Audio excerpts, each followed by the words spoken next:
The marker squeaked, then fell silent. Inside the glass-walled boardroom at aerospace headquarters in Lagos, a picture of a plane sat on the whiteboard under a storm of wrong answers.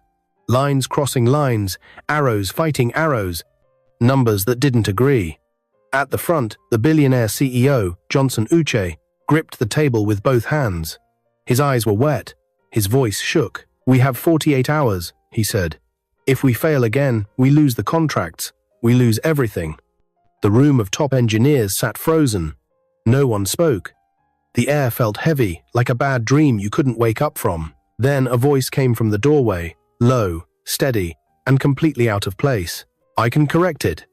Every head turned. By the door stood a man in his early 40s with a tattered coat and dust on his shoes. His beard was tangled, his hair was rough. He held a tired brown bag close to his chest like treasure. The security guards were already moving. Johnson lifted his hand. "Wait." The guards stopped. The stranger's eyes didn't shake.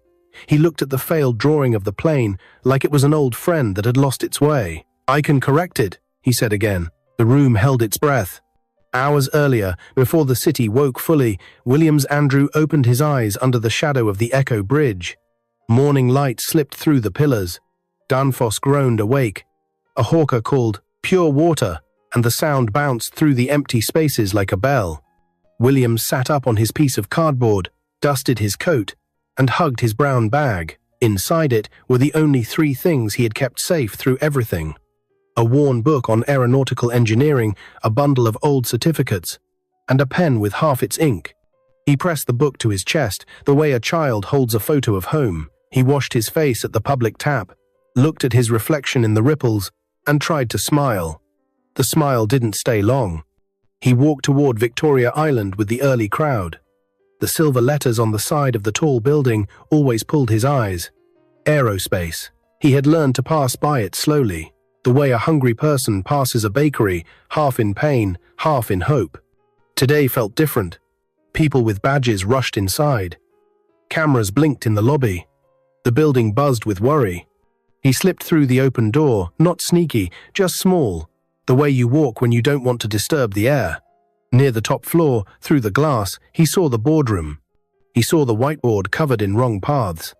He saw Johnson Uche rub his eyes and whisper to his team, 48 hours. The words hit something deep in Williams. He knew that number. He knew countdowns. He knew how a good team could get lost, one step at a time, and end up in a place where nothing made sense. He felt a push inside him. It was quiet but strong. He tightened his hold on the brown bag and stepped forward. Back in the boardroom, Johnson studied the stranger. "What did you say?" "I can correct it," the man replied. "Let me try." Murmurs rolled around the table. "This is madness," a young engineer said. "What can he know that we don't?" Another whispered. But Johnson's eyes were tired in a way that made him brave. He slid the marker across the table.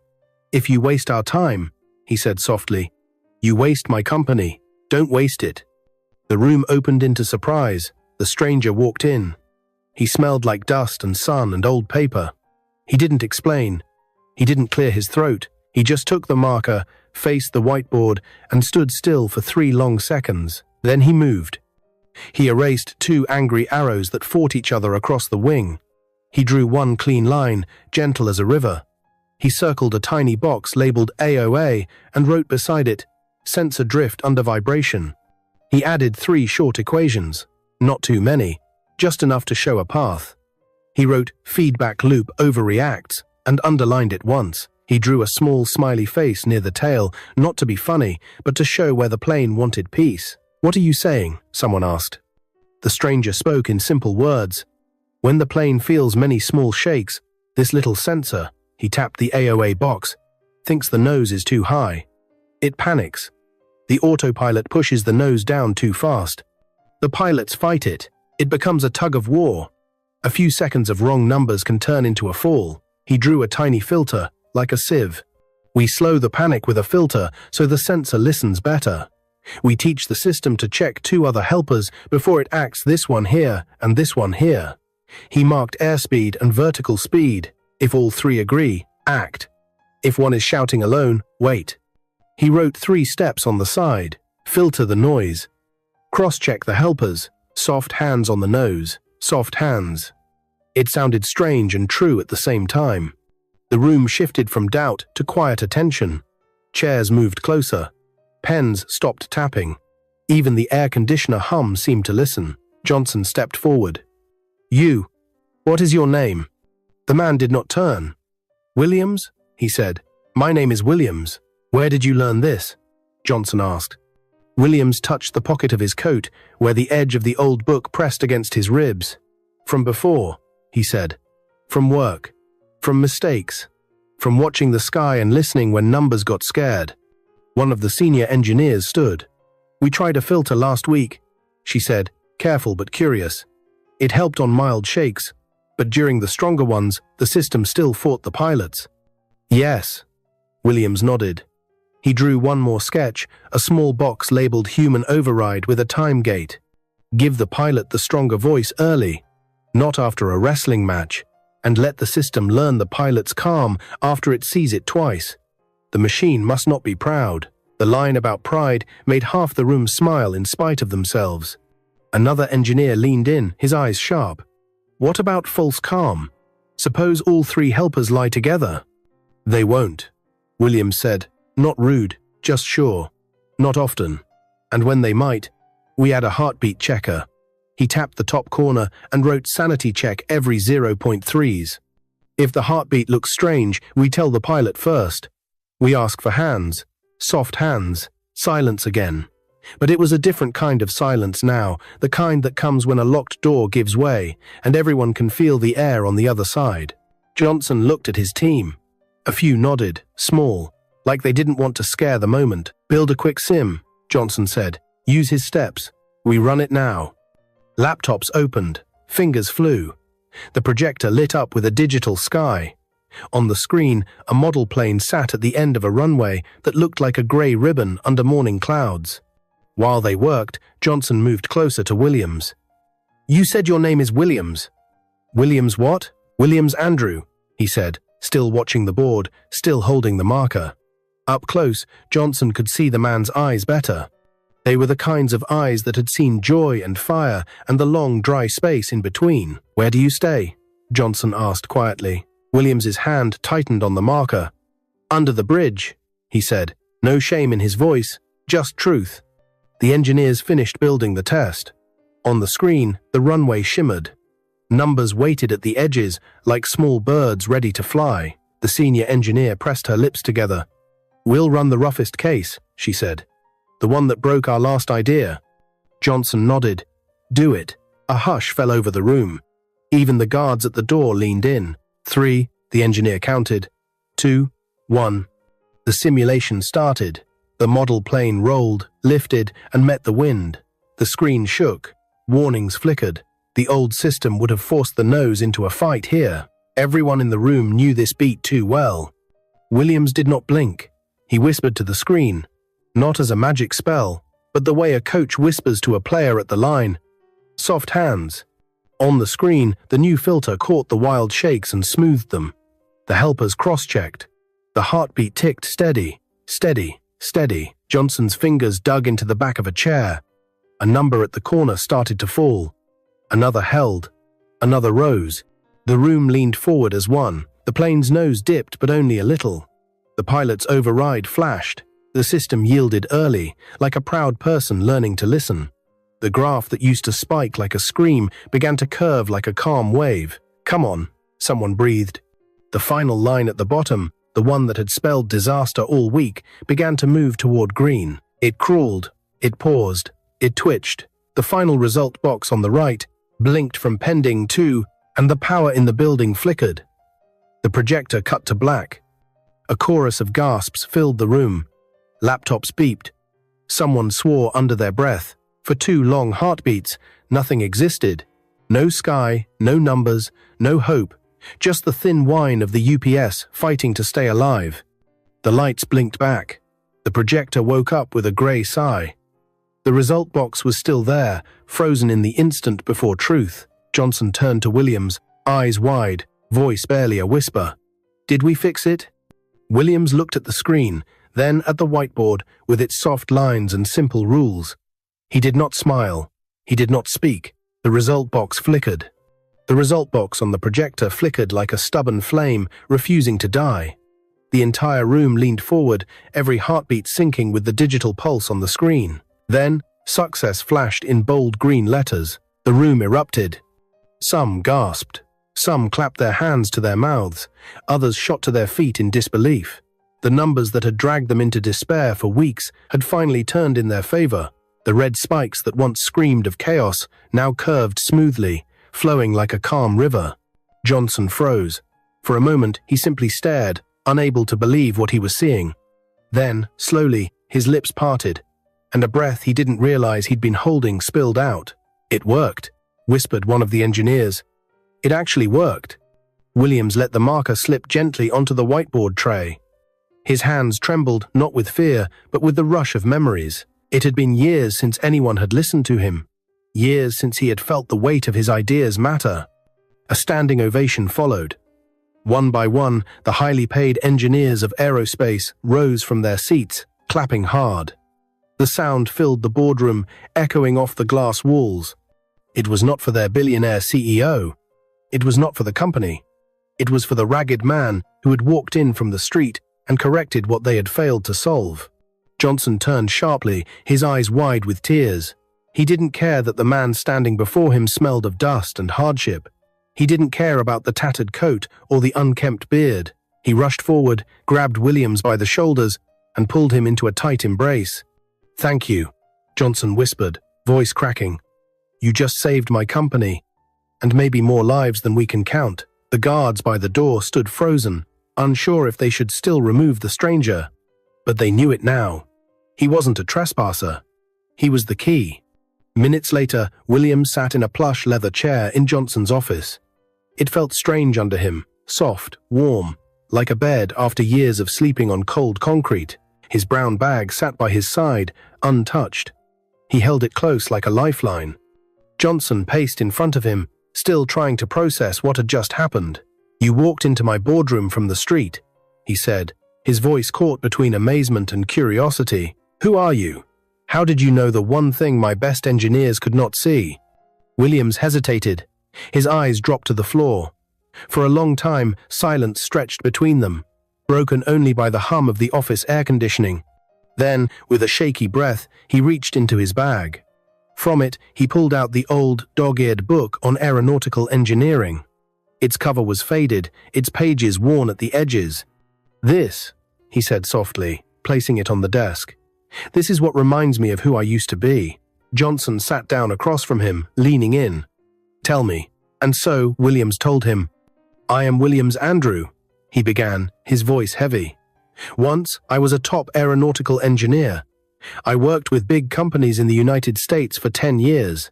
I designed systems, solved problems, lived in the sky. I had a family, my wife, Balaji Paskar, and 2 boys, David and Jeremy. For a while, I thought I was blessed." His eyes clouded, and his voice cracked. "But then, doubt entered my home. I suspected my wife. Against my better judgment, I ran a DNA test on my children. The results said they were not mine." Johnson stiffened in his chair, listening intently. "I don't know how she found out," Williams continued. "But the morning after, as I left for work, the police stopped me. They searched my briefcase and found hard drugs inside. I was arrested, charged, and jailed. 2 years. By the time I came out, I had lost my career, my reputation, my family. My wife destroyed me. After deportation, I returned here to Nigeria.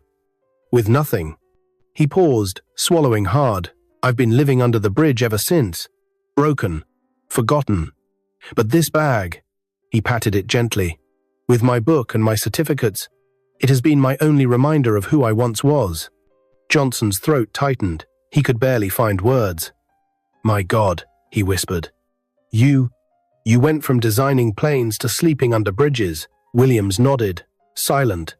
For a moment, both men sat in the stillness, their lives worlds apart, yet bound by one truth. Genius can be buried, but it never dies. Finally, Johnson stood. His decision was instant, unshaken. "We're not leaving you like this," he said firmly. He picked up his phone and called his driver. Take him to the best barber shop. Clean him up. Then to the finest boutique, get him everything he needs. He doesn't step into this office again, looking like he's been forgotten by the world. Williams tried to protest, but Johnson silenced him with a look. No, you've given me back my company. Now I give you back your life. That night, when Williams looked at his reflection in the mirror of the barber shop, he barely recognized the man staring back. His beard was trimmed, his hair neat. At the boutique, he slipped into a crisp suit. For the first time in years, he felt like himself again. By morning, he walked back into aerospace, not as the ragged beggar from under the bridge, but as lead engineer Williams Andrew. Johnson introduced him to the team, declaring, "This man saved us all. He is now your leader. Learn from him." The engineers clapped again, some with genuine admiration, some with hidden envy. Among them stood one man whose eyes burned with quiet hatred, Obinna Okoye, the former lead engineer whose throne Williams had just taken. Obinna forced a smile, but deep down, he was already planning what no one expected. The applause in the boardroom echoed long after the meeting ended. Williams stood tall in his new suit, his shoulders squared, his head high. For the first time in years, he wasn't invisible. People looked at him with respect, even admiration. Some reached out to shake his hand. Others smiled warmly, as though to welcome him back into the world he had lost, but not everyone shared the joy. At the back of the room, Obinna Okoye stood with his arms folded tightly across his chest, his jaw clenched, his eyes narrow. Every clap of appreciation for Williams was like a hammer pounding into his pride. He had once been the company's star, the man Johnson trusted most, the man who commanded the engineers with confidence. Now, in a matter of hours, a homeless beggar had swept in and taken his place. "This man doesn't belong here," Obinna thought bitterly. "He doesn't deserve what I built." He forced himself to clap with the rest, but inside, his heart burned with rage. In the weeks that followed, Williams proved himself again and again. He brought fresh ideas to the table, simplifying complex systems with solutions that felt obvious once he explained them. Under his guidance, aerospace solved not only the immediate crisis, but also uncovered flaws in other flight systems that had gone unnoticed for years. Aviation companies that once threatened to pull away now rushed to renew contracts, praising Johnson for his brilliant new team. But everyone in the company knew who the real genius was, the man who had come in from the street, carrying nothing but a dusty bag and a mind sharper than steel. Williams quickly earned the respect of most of the engineers. They admired his humility. He never spoke down to them, never carried himself with arrogance. Instead, he listened, guided, and taught with patience. Many younger engineers began to call him mentor. But Obinna? His hatred only deepened. He watched as Williams stood beside Johnson at press conferences, as newspapers carried headlines about the mysterious engineer who saved Nigeria's skies. He listened to colleagues whisper with excitement about Williams's brilliance, and every word was a dagger to his pride. "Everything he's doing," Obinna muttered one night in his office, "should have been me." While Williams was building success at work, something else was quietly blooming in his life love. He had met Juliana, a soft-spoken but intelligent accountant at the company. Their first conversation had been brief, nothing more than a polite, "good morning" in the hallway. But Juliana had seen something in him that others overlooked: the vulnerability in his eyes, the way he smiled as though he didn't believe he deserved happiness. It began with small gestures. She brought him a cup of tea during late nights at the office. He helped her carry heavy files. They shared quiet dinners at a small restaurant by the marina, away from the curious eyes of their colleagues. For Williams, Juliana was light after years of darkness. Her laughter pulled him out of the shadow of his past. Her faith in him reminded him that he was not just a man who had been broken, he was a man who could rebuild. 5 months later, beneath the glow of Lagos streetlights, Williams knelt down with a ring in his hand and whispered, "Juliana, will you marry me?" Tears glistened in her eyes as she nodded. Yes, the wedding was set, and Williams moved into a new mansion on Banana Island, a gift from Johnson, who insisted that a man of his brilliance deserved nothing less. For Williams, it was more than a house. It was proof that life could begin again. But while Williams dreamed of a new future, Obinna plotted in the shadows. One evening, in a dimly lit bar tucked away on the mainland, he met with a group of rough men. Their leader, a scar-faced thug called Django, leaned across the table. "So you're saying you want him gone?" Django asked, his voice low. Obina's eyes gleamed with cold fury. "Not just gone. I want him broken. He humiliated me, stole my position, and now he lives like a king while I sit in his shadow. I want him to feel what it's like to lose everything." Django smirked. "For the right price, we can make that happen." Obina slid a thick envelope across the table. Django peeked inside, bundles of naira stacked neatly. He whistled softly. "It will be done." The night before Williams's wedding, the mansion was quiet. Juliana was at her family's house, preparing for the big day. Williams sat in the living room, flipping through his old engineering book, a soft smile on his face. He thought of the journey from the cold bridge to this warm home, from despair to joy, then a knock at the door. He frowned. It was late. Who could it be? He rose, walked to the door, and pulled it open. 3 men in dark jackets stood there. Before he could ask a question, one of them raised a gun. The shot rang out, tearing through the night. Williams gasped as fire exploded in his upper arm. He stumbled back, clutching the wound, blood soaking his sleeve. The men didn't wait. They turned and ran before the guards outside could react.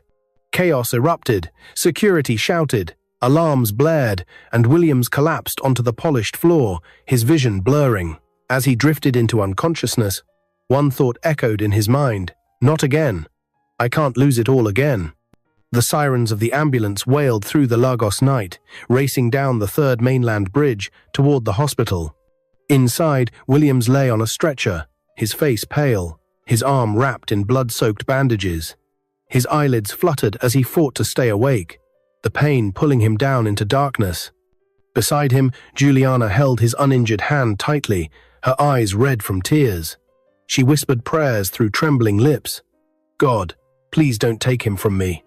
Not now. Not when we've just begun." Johnson Uche followed closely behind in a black SUV, his mind racing. He replayed the scene over and over, the mansion gates open, guards shouting, Williams's blood staining the tiles. His chest ached with guilt. "I should have seen this coming," he muttered to himself. "I should have protected him better." At Lagos University Teaching Hospital, doctors rushed Williams into emergency surgery. For 3 days, he lay unconscious in a hospital bed, his body fighting for life. The once vibrant man who had saved aerospace and won hearts was now silent, his breathing supported by tubes. Juliana never left his side. She refused to eat, refused to rest. Her head often rested on his chest, listening to the weak rhythm of his heart, as though her presence alone could call him back. On the 3rd night, when hope was beginning to slip away, Williams stirred. His chest rose with a shaky cough, and his eyes slowly opened. Juliana gasped and clutched his hand. "Williams! Oh, thank God!" Tears spilled down her face as she pressed her forehead against his. The doctors rushed in, checking his vitals. But Juliana didn't move. She couldn't. Her heart felt like it had been given back to her. When Johnson arrived that morning, relief washed over him at the sight of Williams awake. "My brother," he said, gripping Williams's good hand. "You scared us all. But you're not leaving us yet. Not when the world still needs you." Williams gave a weak smile. "It'll take more than a bullet to finish me." But behind his humor, his mind turned. Who would want me dead? The answer came a week later. Johnson ordered a full review of the CCTV footage from the mansion. Security teams combed through the video until finally the truth glared back at them. There he was, Obina Okoye, the man who had once been aerospace's lead engineer, the man who had stood in the back of the room watching Williams take his place. On the footage, Obina appeared outside the mansion gates hours before the attack, speaking with the very men who later stormed the door. When Johnson saw the footage, his hands trembled with rage. "Obina," he hissed. "How could you?" The evidence was undeniable. Armed with confessions from the captured attackers, led by the scarred thug Django, the police moved quickly. Obina was arrested at his apartment in Lekki, dragged out in handcuffs as neighbors watched in shock. In the interrogation room, Obina sneered when confronted. "He stole everything from me," he spat. "Do you know who I was before that beggar walked in? I built this company with my ideas. and Johnson threw me aside for a man who smells of the street. I won't let him live my life while I rot in his shadow." But his arrogance couldn't save him. The evidence stacked too high, the testimonies too clear. The case was sent to the federal high court, and soon Obiner stood trial for attempted murder and criminal conspiracy. The courtroom buzzed with tension. Reporters filled the benches, eager for every word. On one side, Williams sat with Juliana, his arm still bandaged, but his spirit unbroken. Johnson sat beside him, a protective figure. On the other, Obiner stood tall in a dark suit, his eyes filled with cold defiance. Witnesses testified, guards, engineers, and finally Django himself, who admitted Obiner had hired him. The evidence was undeniable. When the judge finally spoke, the air turned heavy. "Obiner Okoye, this court finds you guilty of attempted murder and criminal conspiracy. You are hereby sentenced to 20 years imprisonment." Gasps rippled through the courtroom. Juliana let out a breath she had been holding. Johnson nodded grimly. Justice served. But Obiner was not done. As officers led him away in chains, he turned his head sharply toward Williams and Johnson. His voice carried like venom. "This isn't over," he snarled. "Mark my words, I'll come back for you. I'll destroy both of you and everything you've built." The courtroom erupted in noise, but Williams sat steady, his eyes fixed on his enemy. He spoke calmly, loud enough for Obiner to hear. "You've already destroyed yourself." The officers dragged Obiner away, his threats echoing behind him like a storm receding into the distance. A month later, Williams was back on his feet. The company welcomed him with cheers, the engineers rallying around him more than ever. Juliana stood proudly by his side, her hand in his, the wedding plans back on track. And though scars lingered both on his arm and in his heart, Williams knew one truth. He had faced betrayal and survived, but life still had more in store. Because while one enemy had been locked away, the shadows of the world never truly disappear. And soon, another test, greater and more dangerous, was waiting just around the corner. The sun rose over Lagos, painting the lagoon in gold. The city hummed awake, hawkers calling, buses honking, markets alive with sound. For Williams, this day meant more than any sunrise he had seen in years. Today, he would finally marry Juliana. The mansion bustled with activity. Tailors arrived with clothes, decorators filled the hall with flowers, and chefs prepared feasts fit for royalty. In the middle of it all, Williams stood in his new suit, sharp, elegant, and proud. When he caught his reflection in the mirror, he smiled faintly.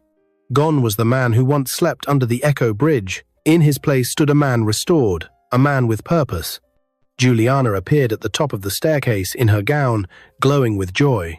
The moment their eyes met, the room seemed to pause. Johnson, standing nearby, wiped at his eyes discreetly. "You deserve this, Williams," he whispered. "After everything you've endured, you deserve happiness." The wedding was nothing short of breathtaking. At the grand church in Victoria Island, the pews overflowed with friends, engineers, business leaders, and even government officials eager to witness the union of the man who had saved aerospace.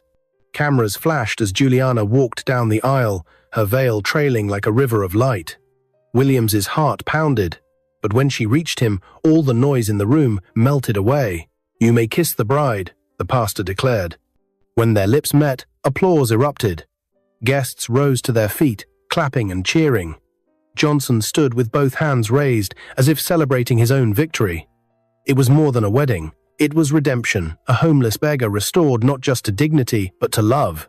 The reception glowed with laughter, music, and dancing.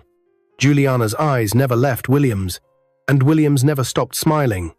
For one night at least, all shadows seemed gone, but shadows have a way of waiting.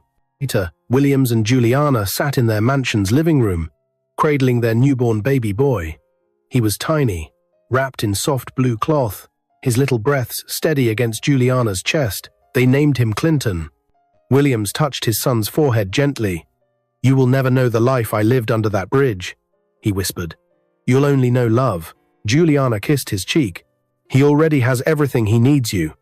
For a while, peace seemed complete. The company thrived, their home filled with joy, and Williams had a family again. But even in prison, Obiner's words lingered like a curse. "This isn't over." The reminder came sooner than expected. One evening, Johnson arrived at the mansion with troubling news. He sat with Williams in the study, his expression grim. "We received word from inside the prison," Johnson said slowly. "Obinna has been talking. He claims he has connections outside people who owe him favors. He says even behind bars, he can still reach you." Williams frowned, his hand tightening on the armrest. "He's locked away. What more can he do?" Johnson leaned forward. "He's dangerous, Williams, and desperate men find desperate ways. I don't want you taking this lightly." Williams sighed, his mind flashing back to the gunshot, the pain, Juliana's tears. He looked at Johnson with calm resolve. "Let him threaten. I've lived through worse. What he doesn't understand is that fear no longer rules me." Still, when he walked into Clinton's room that night and watched his son sleeping peacefully, Williams silently vowed, "If Obinna comes for us again, he will fail." Weeks passed. Williams settled into his role at Aerospace, guiding the team with unmatched skill. Johnson often introduced him at meetings as the man who saved the skies, a title that humbled him but also carried weight. Juliana adjusted to motherhood with grace, though she often worried about the threats hanging over them. "Promise me," she whispered one night, "that no matter what happens, we'll face it together." Williams kissed her hand. "Always." But far away, in the shadows of the prison yard, Obinna stood by the fence, his eyes burning with hatred. Whispers circled among the inmates, rumors of plans, of men on the outside willing to carry out his bidding. One afternoon, as guards escorted him back to his cell, he leaned close to a fellow inmate and murmured, "Tell them I'm not finished. Johnson and Williams think they've won, but they haven't. I will come back for them." The inmate nodded slowly, and Obinna's lips curled into a thin, dangerous smile. Back at the mansion, Williams sat on the balcony with Juliana and little Clinton in his arms. The sky above Lagos was painted with stars, the night calm and beautiful. He held his son close, his heart full. But deep inside, he knew peace was never permanent. Life had taught him that shadows always returned, even in the brightest light. Juliana leaned her head on his shoulder. "What are you thinking about?" He looked down at her, then at Clinton, and finally at the stars.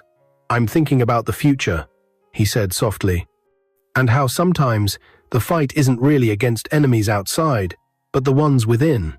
Fear, doubt, pain.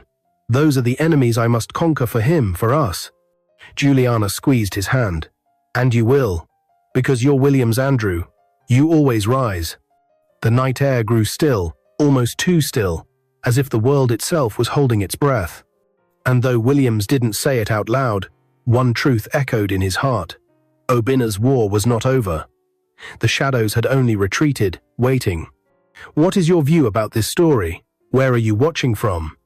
If you enjoyed this story, comment, share, and subscribe to our channel for more interesting stories.